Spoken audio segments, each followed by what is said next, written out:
embora a gente vá falar nesse tempo sobre amor fraternal, a gente precisa falar do amor de Deus por um motivo. E o motivo é que é com Ele que a gente aprende a amar. A gente não consegue amar ninguém, a gente não consegue amar nenhum irmão de maneira direta. Todo filho faz o que vê o pai fazendo. Isso é uma coisa muito normal e é inevitável. A pessoa que criou você ensinou como você devia agir, como você devia pensar, como você devia se comportar. A cosmovisão que a gente tem, ela é construída através dessas experiências de confiança. Eu confio em quem me criou, então as respostas que essa pessoa me deu, as ideias que essa pessoa me transmitiu, a maneira como essa pessoa sente, foi tudo transferido para mim, porque como uma criança eu não tinha capacidade de avaliar nada. Então, se a gente quer aprender a amar as pessoas, a gente precisa olhar para o pai, como o pai ama os filhos, porque a gente imita os filhos. E esse texto que a gente leu aqui, ele fala para a gente sobre isso, e dentro disso a gente consegue encaixar essa ideia. Quem não ama não conhece a Deus, porque Deus é amor.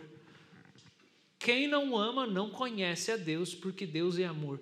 É claro que o amor que está sendo dito aqui não é o sentimento que todos os seres humanos sentem, simplesmente gratidão pelo outro, ou algum tipo de afeto, ou um tipo de carinho, ou agradecimento, porque todos os seres humanos têm esse amor e nem todos os seres humanos conhecem a Deus. Mas o amor aqui é esse amor divino, é esse amor sacrificial, esse amor onde eu me dou por alguém que eu nem conheço, que eu nem sei o que eu vou receber, e eu nem estou esperando receber, porque eu me alegro só no fato de me entregar. Que esse é o amor de Deus. Deus é esse amor. É esse amor que se entrega por quem não tem para dar para ele o que ele precisa, porque afinal de contas ele nem precisa de nada, né? Ele não precisa de nada, Deus não necessita de nada. Ele tem uma comunhão perfeita dentro da Trindade, é o Pai, é o Filho e o Espírito, é o amor pleno, é a alegria constante, eternamente cheios de gozo, de paz e de comunhão. É o Pai, o Filho e o Espírito. Deus não precisa de nada, Ele não tem carência de nada. Mas Ele escolhe amar, Ele escolhe morrer, Ele escolhe se doar, Ele escolhe se entregar. Jesus chora diante de Jerusalém e Ele se apresenta como uma mãe, como uma galinha que tenta juntar os pintinhos. E esse momento é tão forte, porque quando Jesus, no final do Evangelho de Mateus, ele chora diante de Jerusalém, e ele fala: ai de você, Jerusalém, que mata os profetas. Por que Jesus está falando disso, gente? Que profeta é esse que ele está dizendo que o pessoal de Jerusalém mata? Depois ele diz assim: quantas vezes como uma galinha eu tentei colocar você debaixo das minhas asas? Que momento que Jesus tentou abraçar o povo de Jerusalém, o seu povo primogênito, que ele tirou da escravidão do Egito? Que hora que foi isso? Nesse momento Jesus está profetizando, falando dos séculos da história de Israel. E ele falando como ele, sendo ali naquele momento um homem, mas ele como um homem nesse coração maternal, nesse espírito materno, quantas vezes Jesus enviou os profetas no Antigo Testamento? Quantas vezes o próprio Jesus da eternidade, segura isso aqui, Senhor, manda um anjo aqui, envia Jeremias, envia Isaías, envia Oséias, envia os profetas, e os profetas são rejeitados. E em todos os momentos que aquela correção divina era feita pelos profetas, o que Deus estava tentando fazer? Trazer seus filhos de volta para debaixo do seu cuidado. E Jesus fala, e ele chora diante de Jerusalém. E por que Deus está chorando? E por que esse Deus vai morrer? Porque Ele ama. Ele ama os filhos rebeldes. Ele ama a criatura que Ele formou. Ele ama. E é esse amor que João fala: quem não tem esse amor não conhece Deus.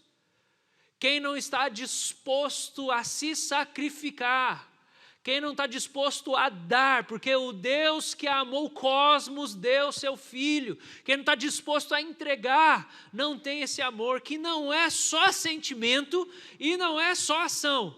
Porque daí a gente tem, né, essa melação romântica da nossa era, e daí em resposta a gente fala assim: amor não é sentimento, é escolha. Mentira, mentira.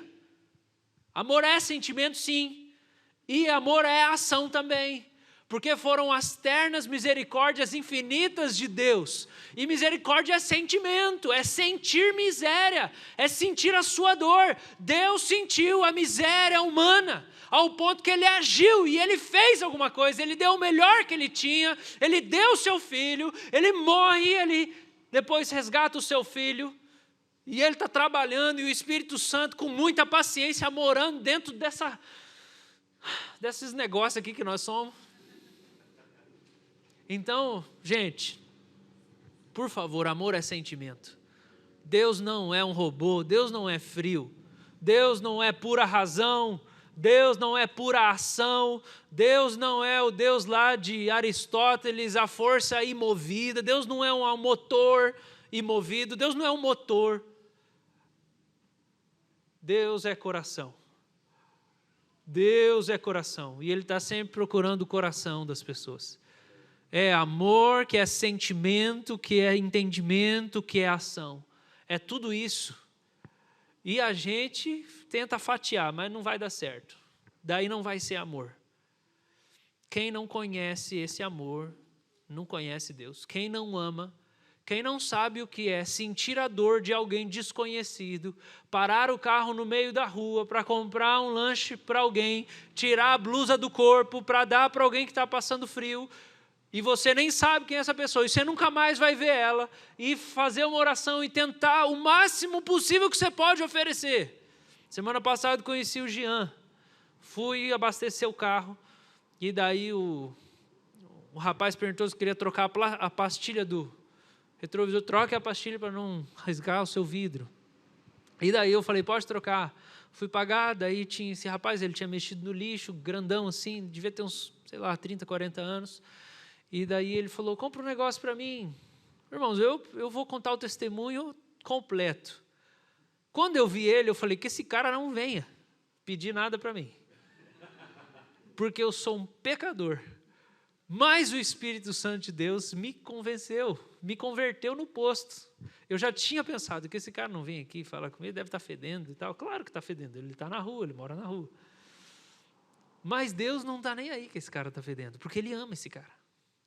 E daí, quando eu fui entrar no posto, ele falou assim, você pode me comprar um doce? Eu sei que o povo da rua come muito doce para poder, ficar ligado e tal. Eu falei assim, mas rapaz, um salgado.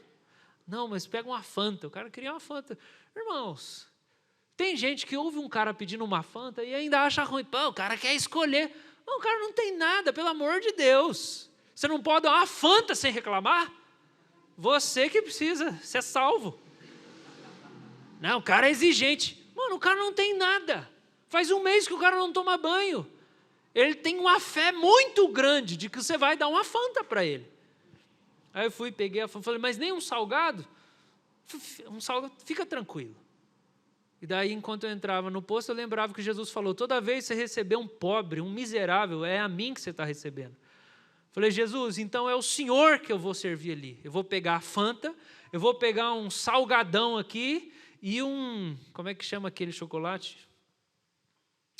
Snickers. Eu não sabia, eu olhei assim, o chocolate, daí a moça falou, o Snickers está em promoção. Eu falei, então obrigado, Senhor, um sinal. Peguei, cheguei lá fora, sentei com ele, e ele começou a comer e tal. Eu falei, deixa eu fazer uma oração com você, como é o seu nome? Jean. Eu falei, você sabia que Jean é francês? Ele falou, eu sabia. Eu falei, então, é João, significa cheio de graça. Aí eu orei e falei, Senhor, mostre para ele que o Senhor acredita ainda nele, o Senhor acredita na história dele, cabe redenção nessa história. Ele começou a chorar. Aí começou a falar, faz tanto tempo que eu não tomo banho. Eu falei assim, você pode ir lá, vou te passar aqui. Aqui do lado tem uma igreja, você pode ir lá, tomar banho lá. Vai ter roupa lá, eu tinha trazido, isso acho que foi segunda, alguma coisa assim. No domingo eu tinha trazido umas roupas minhas para doação. Eu falei, eu sabia que ia ter roupa. Então você pode ir lá, tem um banheiro lá. Aí eu já falei com o Elcio para deixar uma toalha comprada, um sabonete, já colocou uma saboneteira. Quando a gente encontrar alguém, vamos trazer para cá, dar um banho aqui no banheirão. O Elcio às vezes toma banho lá, então tá bala, né, Elcio, para tomar banho. Eu não tomei ainda, mas teve momentos que eu podia ter tomado, que eu estava precisando. Fui correr e daí depois eu vim para a igreja, depois do parque, enfim. que eu ia ganhar do Jean? Nada. Jean não tem nada para me dar. Então, o amor que João está falando é esse amor de Deus, que vem no nosso coração e a gente simplesmente é inclinado para alguém que não tem nada para dar. Talvez a gente nem está precisando de nada. Quem não conhece isso, não conhece Deus. Deus é isso. Deus está plenamente confortável no seu Onix, indo trabalhar de banho tomado, com a barriga cheia do café da manhã, e ele vê um mendigo, e ele para e ele senta com o mendigo, dá tudo que o mendigo precisa, ainda promete mais, se o mendigo vier até onde ele está falando para ir. Não precisa dele. Essa é a história de Deus com a gente. Deus estava pleno quando ele decidiu parar no caminho por causa de nós. Descer do céu, subir numa cruz, por causa de nós. Mas por que a gente resiste tanto ao amor?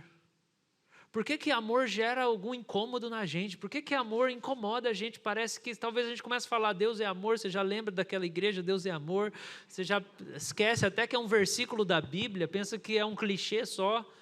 É simplesmente um fato. As crianças vêm e elas fazem, elas vêm e elas fazem, elas vêm e elas fazem, elas vêm e elas fazem.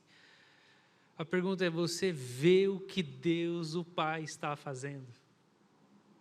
Porque se você não tem uma visão espiritual de quem é o Pai e o que o Pai está fazendo, sabe o que você vai fazer? Você vai imitar um irmão mais velho. Porque é isso que a gente faz. Quando a gente não tem uma referência paterna, é o Pai mesmo, a gente vai pegar alguém que vai parecer para encaixar naquele lugar. A nossa criação funcionou desse jeito, ela funciona assim. E eu quero dizer para você o seguinte, que se você não conhece Deus como Pai, você não vê o que Ele está fazendo, se você não vê como Deus ama as pessoas hoje, como Deus ama a igreja hoje, sua referência que você vai imitar vai ser algum irmão mais velho. E isso vai ser um problema muito grande, porque já a gente vai entrar na parábola do filho pródigo, e o irmão mais velho não é Deus na parábola. Algumas passagens na Escritura falam para a gente sobre amor. Por exemplo, Romanos 13:10 diz assim, o cumprimento da lei é o amor não pratica o mal contra o próximo, portanto o cumprimento da lei é o amor. Então você cumpre todos os mandamentos se você sentir e se você agir. Todos os mandamentos. 1 Pedro 4:8 acima de tudo, ou seja, não tem outra coisa acima disso para você buscar na sua vida cristã.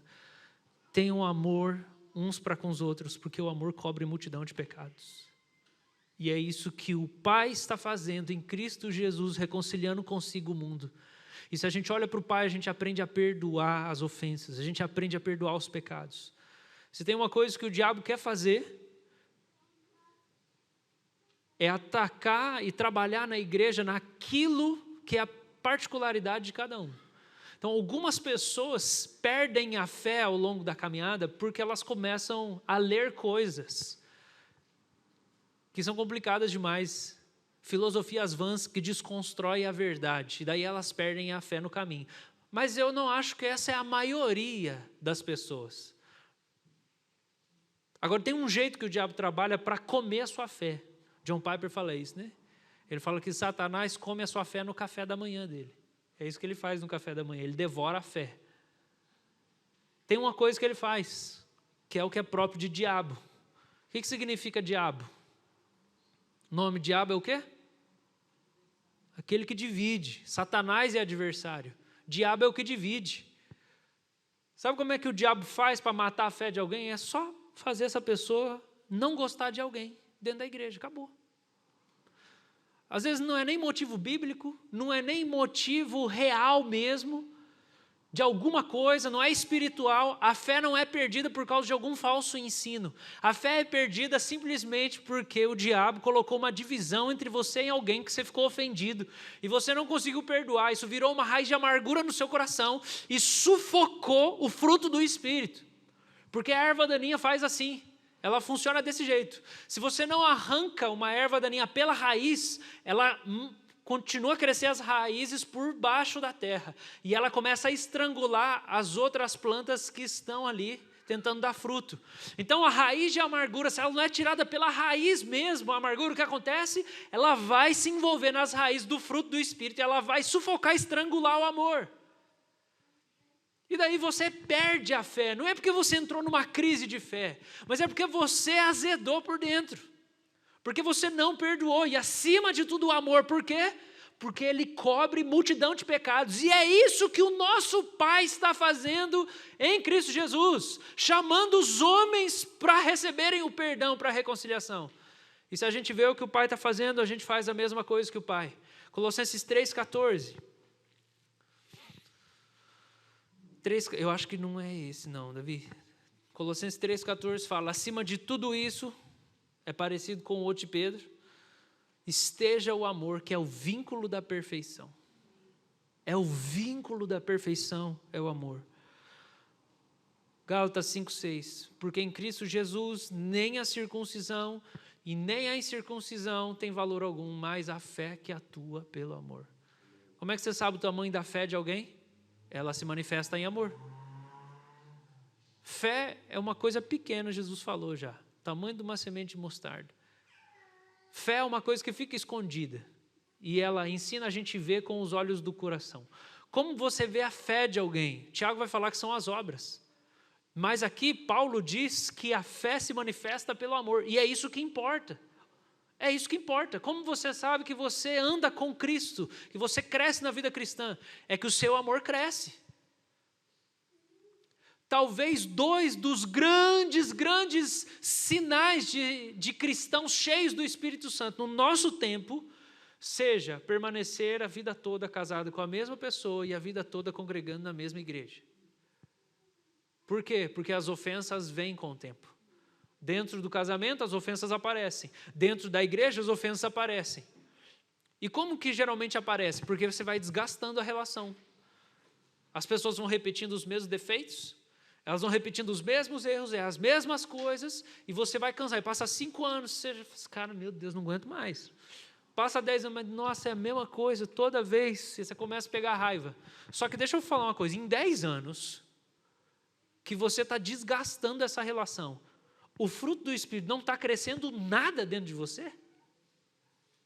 Porque quando o Espírito Santo está agindo na vida de alguém, o fruto do ministério do Espírito é o amor. Gálatas 5, 22, 23. Porque o fruto do Espírito é amor. E todo o resto é descrição, são elementos deste amor, que é um fruto só.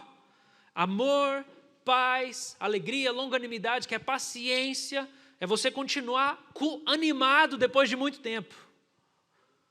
Benignidade, intenções boas sobre alguém, ou seja, quando você está amargurado, não é intenção boa, você quer que bate o carro para aprender o que é bom, você quer que dá errado, viu, bem feito, não tem benignidade. Bondade é quando você age bem. Fidelidade é que você permanece no compromisso, você permanece naquela aliança que você fez. Pode passar, Davi, próximo. Mansidão, não é ira, é manso. Manso. Eu sou manso e humilde. Dá outra face na relação. Isso é amor, isso é uma obra sobrenatural do Espírito Santo dentro de nós. Domínio próprio, onde eu restringo o que eu quero dentro do relacionamento. Porque você não está em condição, talvez, de ouvir a minha demanda. Então, eu já percebi. Eu quero uma coisa, mas eu queria isso, tá? Mas essa pessoa tem condição? Ela vai dar isso? Por que você vai falar o que você quer? Domínio próprio, restringe aí o que você quer. Por que tudo é direito? É direito, é meu direito. E Paulo termina falando, contra isso não tem lei, porque esse é o cumprimento da lei. Então, por que a gente rompe aliança? Por que divórcio? Por que tanta gente sai da igreja em tão pouco tempo? Por que tantos vínculos se quebram? Não, porque desgastou a relação. Tá, desgastou a relação, mas você não anda com Jesus? Você não andou com Jesus? Não, foram 10 anos, a relação desgastou. Em 10 anos você não andou com Jesus, o amor não cresceu? Só desgastou, mas o amor não cresceu para poder cobrir todas essas falhas que foram sendo desgastadas? Porque se em 10 anos você não mudou, você não pode estar sob a influência do Espírito Santo. Esse fruto não pode estar amadurecendo em você. Seu amor é bem pequenininho, você aguentava bem pouco. Se você amadureceu na fé. Agora você suporta muito mais desaforo.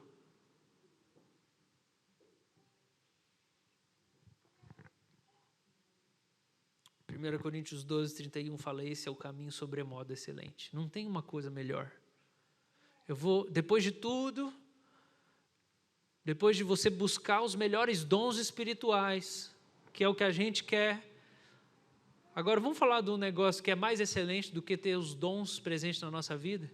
Mais do que profecia, mais do que cura, mais do que qualquer milagre, discernimento de espírito, ensinar. Porque, gente, uma igreja não sinaliza que ela é cheia do Espírito Santo porque o ensino é bom. Não é esse o sinal. Por mais que você... a maioria nem é presbiteriano, graças a Deus. Por mais que fosse, você ia ter aprendido isso. Não, porque a doutrina é o ensino, é a liturgia, é a pregação. Esse não é o sinal de ser cheio do Espírito Santo. O sinal de ser cheio do Espírito Santo é o amor. Uma igreja pode ser cheia de ensino, pode ter um pregador muito eloquente, não ser cheia do Espírito Santo. Uma igreja pode ser cheia de atividade, a ministério, a programação, nós fazemos ação social, nós fazemos trabalho disso, nós fazemos aquilo, tem trabalho com casais, tem trabalho com as crianças, tem trabalho com a terceira idade, tem visitação. Não ser cheia do Espírito Santo. Ela pode ser grande, não ser cheia do Espírito Santo, porque qual é a marca de uma obra do Espírito? Amor. Que é a gente se importa com os outros, a gente cuida, a gente para pelo outro. Pessoas que você não conhece, você se envolve na vida delas com a disposição de servir. Amém? Então, gente, se o amor por que a gente resiste ao amor? Eu descobri no meu coração 4 coisas que podem ser o motivo de eu resistir ao amor. Primeiro, e daí quando eu falo no meu coração é porque eu não li em nenhum lugar, foi coisas que eu meditei. Talvez eu tenha todos esses negócios aqui, não parei para pensar nisso, mas possivelmente eu tenho tudo isso aqui.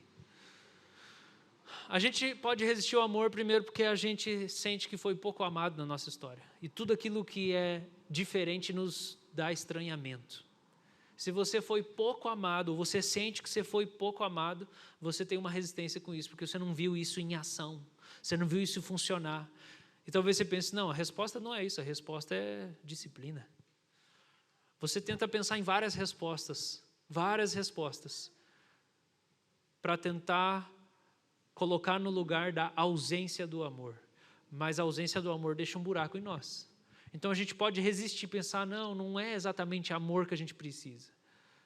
E um motivo pode ser porque você sente que recebeu pouco na sua vida.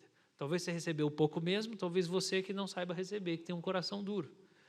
Segundo, porque a gente não conhece Deus. A gente pode ter resistência com a virtude do amor e a afirmação dessa virtude, porque a gente não conhece Deus. O que eu quero dizer com isso?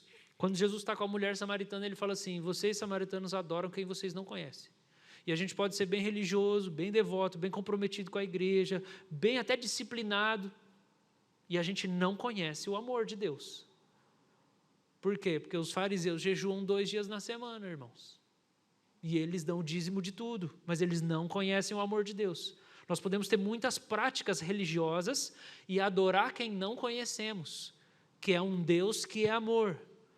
Aí a gente é seletivo na nossa interpretação da Bíblia. A gente só consegue enxergar os textos que falam do juízo, da correção e aquelas coisas severas de Deus. É só isso, Deus vai mandar para o inferno e tal. Por quê? Porque a Bíblia não fala de amor? Não, mas é que eu não consigo ver. Eu sou seletivo, porque eu não conheço Deus. Eu não tenho isso em mim. Eu não consigo identificar. Eu tenho um bloqueio, eu tenho uma venda nos meus olhos. Eu só vejo os textos que falam de disciplina, severidade, e isso e aquilo. Terceiro motivo pelo qual a gente pode resistir a esse ensino do amor, o medo do liberalismo, infidelidade doutrinária. A gente pode ter uma hiperproteção doutrinária pela verdade, pelas minúcias da verdade, da doutrina, da teologia, cuidado com as ideologias, cuidado com o que está sendo dito por aí, e a gente tem que tomar cuidado mesmo, mas eu confesso, tá? Eu posso estar errado, pode ser que semana que vem eu mude, eu não acredito no poder da apologética para converter o coração de ninguém. Não acredito, ficar lá achando todos os argumentos e tal, eu não acredito nisso. Eu acredito que existe uma importância para eu saciar as minhas dúvidas quando eu estou em crise. A apologética me ajuda para mim. Mas Santo Agostinho falava um negócio, que é a caridade abre os ouvidos. Caridade, em latim, é o ágape do grego, que é o que a gente fala do amor de Deus. Santo Agostinho falou isso, o amor de Deus, o ágape abre os ouvidos. Se você está tentando falar com alguém que não dá ouvido ao que você fala, pode ser que essa pessoa não se sinta amada por você, é por isso que ele não te ouve. E você está tentando forçar a te ouvir, não vai te ouvir. Porque quem se sentir muito amado por você vai ouvir a maior baboseira que você falar. Porque é assim que a gente foi conquistado desde criança. Quem foram as pessoas que mais moldaram o nosso pensamento, as nossas opiniões sobre a vida? Foram as pessoas que a gente mais valorizava, pessoas que cativaram o nosso coração. Então, às vezes, a gente quer vencer o argumento, a heresia, a confusão, na força. Não funciona assim. A caridade abre o ouvido, a gente precisa do amor. E a verdade é que o liberalismo teológico, ele valoriza quase que só o amor, né? Nada mais. É assim, não, vamos amar, vamos amar, vamos amar, vamos amar. Mas a nossa resposta não pode ser falar assim, não, o amor não é resposta para nada. E daí a gente vai para o outro lado, porque daí a gente também está rejeitando verdade. Em último lugar, a gente pode ter medo do amor porque a gente tem medo de deixar as pessoas livres, né? Daí a gente quer ficar colocando culpa nelas. De que elas tinham que ter feito isso, elas tinham que ter feito aquilo, elas tinham que ter agido daquele jeito. E daí a gente fere a consciência delas. Gente, a gente faz isso o tempo inteiro em casa, na igreja, no trabalho, em todos os relacionamentos. A gente usa armas que não são as armas do reino de Deus para mover o coração das pessoas. A gente funciona no sistema do mundo, a gente trabalha com culpa o tempo todo. Você tinha que ter feito isso, o certo é isso. Isso não é o genuíno arrependimento. O apóstolo Paulo fala, o amor de Cristo nos constrange. Esse negócio é bem diferente. Eu vou te falar duas coisas que para mim são um bom sinal de que eu não estou imitando o irmão mais velho do filho pródigo. Um bom sinal para mim.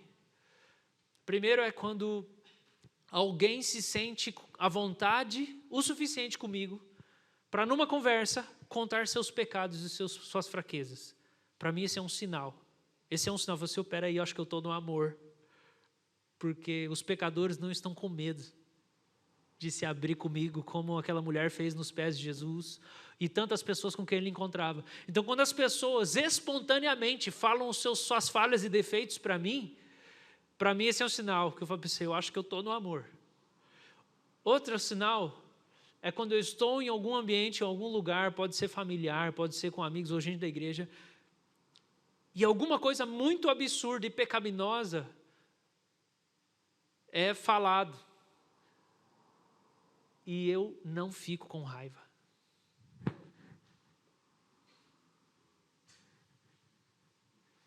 Eu sou tão desgraçado que eu não posso ver alguém pecando que eu já quero consertar. Mas Deus não é assim. Os fariseus são assim. Esses dias eu ouvi alguém falando, tal, uma pessoa crente, evangélica, falando do namoro e que tomava o anticoncepcional X. Não tem nada de errado, né? Não sei de que igreja que você veio. E daí a primeira coisa que eu olhei foi para o meu coração. Falei, opa, não fiquei com raiva. Por causa de Jesus, eu estou no amor. E pronto, acabou, não precisava falar nada. O que ia falar? Não, você não deveria transar antes do casamento, porque eu tenho a palavra de Deus. Eu sei. Esta é a verdade, você é uma pecadora. Gente, imagine se toda vez que Jesus fosse comer com um pecador e ele ficasse analisando tudo que os caras faziam, ele não ia comer. Vamos fazer uma festa na casa de Levi com os pecadores. É a prostituta, é o cobrador de imposto. Quem que você acha que ia falar mais palavrão nessa jantar aí? E quem ia falar mais abobrinha? E quem ia falar mais mal da vida dos outros ou falar mal dos fariseus? Você acha que alguém não ia pecar o tempo inteiro nessa festa? Você acha que Jesus ia ficar corrigindo todo mundo? Ele não ia comer, gente. quem santifica é o Senhor. Então a gente não é fiscal de Deus, tá? Pode tirar sua toga, você não é fiscal de Deus. Não é isso que Deus te chamou para fazer. A gente não precisa ter medo de deixar as pessoas livres. Você não precisa controlar ninguém. Esse é um ótimo sinal de que você tem fé no ministério do Espírito Santo.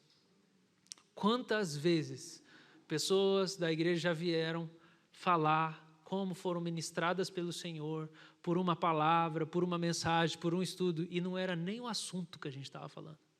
A gente só estava falando da palavra de Deus.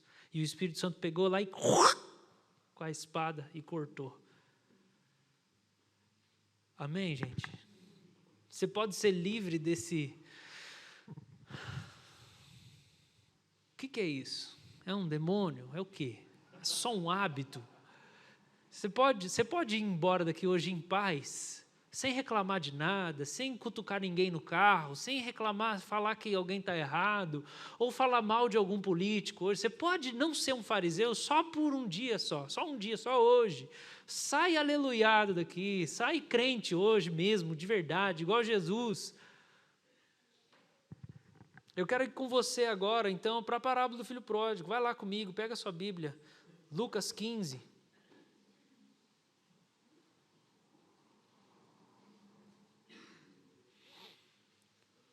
Que essa parábola conta para nós sobre como Deus age, sobre quem é Deus, a parábola do filho perdido. E tem duas palavras-chave aqui, perdido e pai. Eu quero ressaltar essas duas palavras-chave. Perdido e pai, Lucas 15. E eu quero dizer uma coisa para você. A parábola do filho perdido não é sobre o filho perdido, não é sobre o filho pródigo. É sobre você que é um crente, que está aqui na igreja. Como que a gente sabe que essa parábola é sobre crente? Como que a gente sabe que essa parábola não é sobre o cara que ficou até de madrugada aqui na praça e daí está lá de ressaca em casa hoje?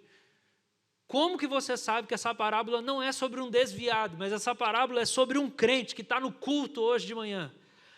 Porque você lê o versículo 1 e versículo 2 de Lucas 15. E o versículo 1 e 2 fala que Jesus se aproximava de Jesus, os publicanos e pecadores, para ouvir o que Jesus falava. E os fariseus e escribas murmuravam, eles estavam reclamando, dizendo que Jesus recebia os pecadores e comia com eles. E daí Jesus conta 3 parábolas. Para quem que Jesus está contando a parábola? Para os fariseus e escribas. Esse é o alvo primário de Jesus. A parábola também vai tocar o coração dos publicanos e pecadores que estão com Jesus? Sim, mas Jesus não decide contar a parábola por causa dos pecadores, porque os pecadores já estavam com Jesus ouvindo o que ele estava falando. Eles se aproximaram de Jesus por causa das palavras de Jesus. Então é como se fosse assim, eu estou pregando um negócio, estou pregando aqui no culto, aí entra aqui o Lula, e vai sentar aqui. Alguma coisa vai mudar aqui no meu sermão. Porque eu quero ganhar ele para Jesus. Inclusive, tudo isso aqui que eu falei, eu poderia falar de novo. Porque o que mais a igreja faz é só vai para o inferno, vai para o inferno. Parece que Deus não pode redimir o faraó, né? Deus pode salvar o faraó? Pode ou não? Só pode salvar Moisés e os hebreus? E se Deus quiser salvar o faraó? A eleição não é dele? Vocês são presbiterianos ou estão fingindo? Então Deus pode salvar o Lula. Então, está aqui um grupo, de repente chegou alguém, Jesus, então eu vou falar agora outros negócios aqui para vocês. Estava aqui, improvisei. E Jesus conta primeiro a parábola da ovelha perdida, que sinaliza daí o filho pródigo que vai sair de casa. E depois ele conta a parábola da dracma perdida, que é algo precioso que se perdeu dentro de casa, e depois ele vai contar a parábola do filho pródigo, onde fala que um filho perdido voltou, mas a parábola termina de um jeito muito incômodo. Ela termina de um jeito muito desconfortável, porque o pai dá uma festa, e um dos filhos dele não entra na festa, e a história termina desse jeito. Agora, se você conhece Jesus, a teologia de Jesus, os sermões de Jesus, você sabe que Jesus já ensinou que publicanos e pecadores de muito longe do Ocidente viriam e se assentariam na mesa de Abraão antes dos fariseus. As prostitutas iam comer no banquete antes deles. Por quê? Porque os fariseus e os publicanos, ou seja, os teólogos, os religiosos, os crentes, eles não conseguiam entrar na festa de Deus. Que é o que o filho pródigo faz. Ele não consegue entrar na festa. Por quê? Porque o ressentimento impede ele. Ele está tão ressentido com o irmão que ele não consegue entrar na alegria de Deus. Ele não consegue entrar na festa de Deus. Ele não consegue se alegrar e festejar e celebrar, que é o que Jesus está dizendo, que os fariseus estão tão ressentidos do ministério de Jesus, que é escandaloso, que as prostitutas vão sentar na mesa do banquete, naquele dia eterno na vinda de Jesus, e os fariseus não vão festejar, tudo por causa do ressentimento, porque eles não conseguem se alegrar com o outro que eles acham que não merece estar se alegrando. E esse não é o coração do pai, esse é o coração do irmão mais velho. Versículo de número 20 da parábola fala assim, que o filho pródigo, ele tinha caído em si, e ele pensa, meu pai tem trabalhadores, eu vou voltar. E daí o verso 20 fala, arrumando-se foi para quem? Para onde que ele foi? Para o pai. Gente, isso aqui é muito importante. O filho não foi para casa, ele não foi para o trabalho, ele não voltou para o país, ele foi para o pai. E quando o filho volta para casa, verso 24, o que o pai diz é, o meu filho estava morto e reviveu, perdido e foi achado. Quando que ele reviveu? Quando que ele foi achado? Foi na hora que ele encontrou o pai em casa de novo. E o pai foi correndo na direção e deu um abraço nele. Não foi na hora que ele foi designado por uma função dentro de casa outra vez. Não foi na hora em que ele fez algum voto jurando que ele ia voltar para o código moral judeu. Não foi na hora em que ele falou assim, eu nunca mais vou sair dessa casa. Foi na hora que ele encontrou o pai. O que Jesus está falando é que a conversão não acontece quando alguém abraça a ortodoxia, quando alguém abraça a doutrina certa, quando alguém se torna um obreiro na casa de Deus, ou quando alguém vai para o céu. Voltar para cá, se converter, ou de estar morto e viver de novo, não é entrar no paraíso, não é uma busca do paraíso. Verso 20, arrumando-se foi para o seu pai. É encontrar Deus como pai que é a conversão, que é o ser achado.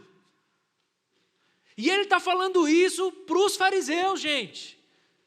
E o irmão mais velho, ele é o fariseu de muitas maneiras. Por quê? Porque o irmão mais velho, ele fala assim, eu nunca desobedeci um mandamento. Código moral irretocável, não tem nada para consertar. Eu não tenho um mandamento que ele quebra. Ele mora onde? Ele mora na casa. Está lá, sempre na casa de Deus. Todo domingo, na terça vem também, participa. Ele tem funções na administração dos bens da casa. Ele está lá, ele é um presbítero, ele é um diácono, ele é um obreiro, mas ele está perdido. O filho que saiu de casa estava morto e reviveu, e o filho que está em casa está morto dentro de casa. Ele não reviveu, ele não foi achado, ele não foi encontrado. Por quê? Porque ele não conhece o pai dele. Ele não tem essa percepção de Deus como seu pai. Irmãos, se nós não percebemos, não conhecemos Deus como pai, nós estamos perdidos ainda.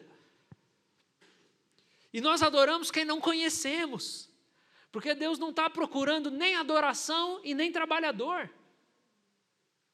O que ele fala para a mulher samaritana em João 4? O pai procura adoração. É isso? Não é isso que ele fala. Ele não fala que o pai procura adoração, ele fala que o pai procura adoradores, que adorem em espírito e em verdade, ou seja, que saiba quem ele é. E ele fala, vocês samaritanos adoram porque não conhecem, vocês não sabem quem é Deus, vocês não sabem que Deus é pai. E Jesus fala, quem me vê o pai, eu vim revelar o pai. Então, irmãos, nós precisamos saber quem que é nosso Deus. A gente precisa passar por essa mudança, mesmo depois de muito tempo de crente. A gente precisa passar por uma mudança na nossa percepção de Deus. Por quê? Porque se a gente não vê quem é o nosso pai, você pode ser adulto, tem pais aqui, tem avós aqui, tem gente que não é casada, todos nós precisamos sempre e até o fim da vida de uma relação com Deus como filho e pai. A gente precisa ter essa relação de pai e filho.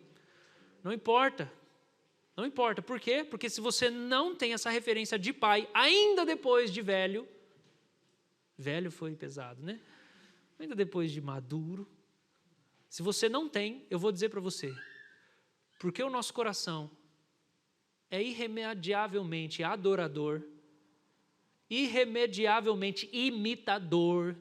Nosso coração se você não tem essa referência de pai em Deus, você vai pegar o irmão mais velho.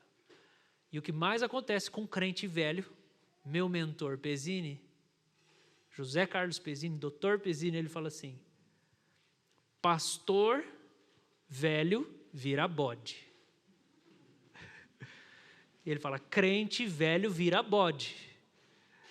Deixa de ser ovelha e vira bode. Por quê? Porque vira o irmão mais velho.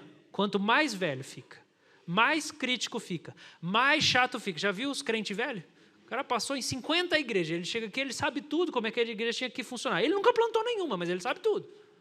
Nunca foi pastor de nada, mas ele sabe de tudo. E ele é muito crítico com tudo, a paciência dele é muito pequena. Se a paciência dele é muito pequena, ele é crítico de tudo. Minha pergunta é, ele cresceu em amor ou ele só envelheceu? Envelheceu na fé. Porque quanto mais tempo eu passar com Deus, que é amor, quanto mais tempo eu andar com esse Espírito Santo, que vai gerar fruto dentro de mim, quanto mais tempo eu andar com Jesus, mais amor, mais paciência, mais bondade, mais tolerância vai ser gerada dentro de mim. Amém, irmãos? Então, se você não tiver uma relação de Deus como pai, você vai virar o irmão mais velho. E o irmão mais velho é ressentido. O irmão mais velho é irado. O irmão mais velho é invejoso. Ele é austero demais. O quadro do Rembrandt mostra ele ali, dedos entrelaçados, olhando de longe. E o pai está como? Inclinado. Ele corre compadecido na direção do filho, que vem de longe. E o que ele faz? Ele se inclina, ele abraça. Eu quero dizer uma coisa para você. Talvez você se identifique mais como um irmão mais velho e pense assim, poxa, eu sou fariseuzão. Eu sou realmente muito exigente, tudo é do meu jeito, se quem não é do meu jeito não presta. Talvez você internamente sinta que você é mais o filho pródigo. Estou sempre tropeçando. De vez em quando eu tomo umas cachaça mesmo. De vez em quando eu sou meio rebelde. Independente de quem você acha que você é. No Evangelho, Deus está te chamando para se tornar o pai. Não interessa, não, na parábola eu sou o filho. Não, se você é convertido, meu querido, então você não é nenhum dos dois, você é o pai. Você é chamado para abraçar os outros. Você é chamado para abraçar o pecador. Você é chamado para acolher, você é chamado para ir correr em direção compadecido, porque é isso que o pai está fazendo hoje. Eu quero ler um pedaço do livro do Henry Nouwen. Ele diz assim, há arrependimento. Ele está falando do filho que volta para casa querendo ser empregado. Ele diz, há arrependimento, mas não um arrependimento à luz do amor imenso de um Senhor misericordioso. É um arrependimento que satisfaz o próprio ego e permite sobreviver. Fala, então, assim, nossa, deixa eu sofrer aqui porque eu errei. É um arrependimento assim, que você começa a sofrer e chorar. É mais um drama, entendeu? Conheço muito bem esse modo de pensar e sentir. E ele equivale a dizer, bem, eu não poderia resolver sozinho. Tenho de admitir que Deus é a única esperança que me resta. Irei a Ele e pedirei perdão, esperando que o castigo seja pequeno e eu possa sobreviver sob a condição de trabalhar duro. Deus continua a ser um Deus severo e julgador.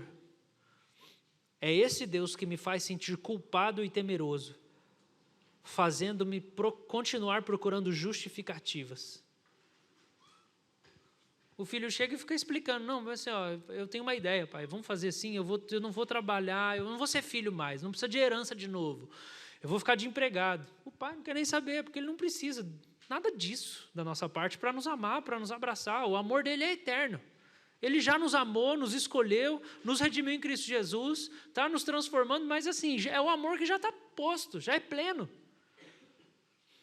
Um dos grandes desafios da vida espiritual é receber o perdão de Deus.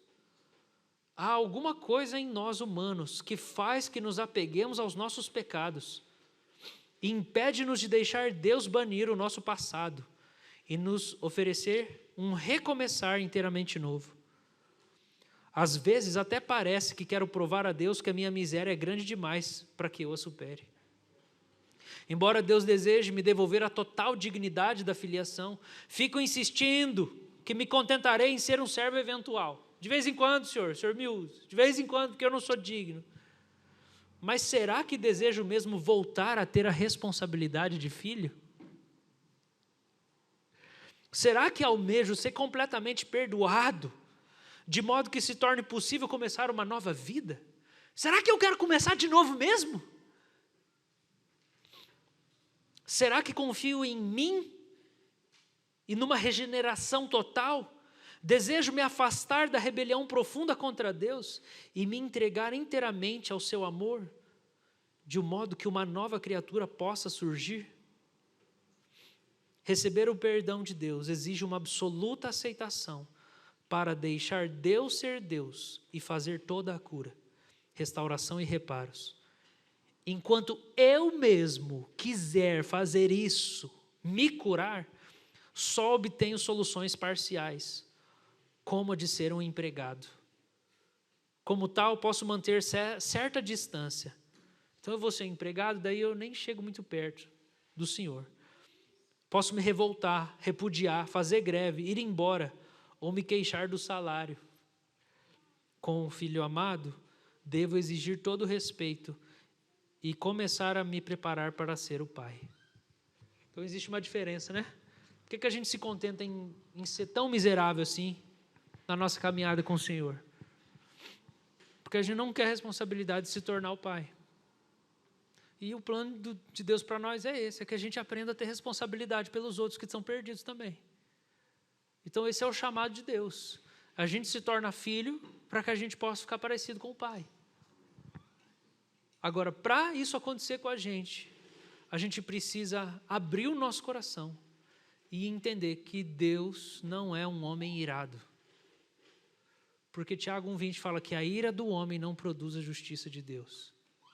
Um homem irado com o trânsito, gritando no carro, não representa a Deus.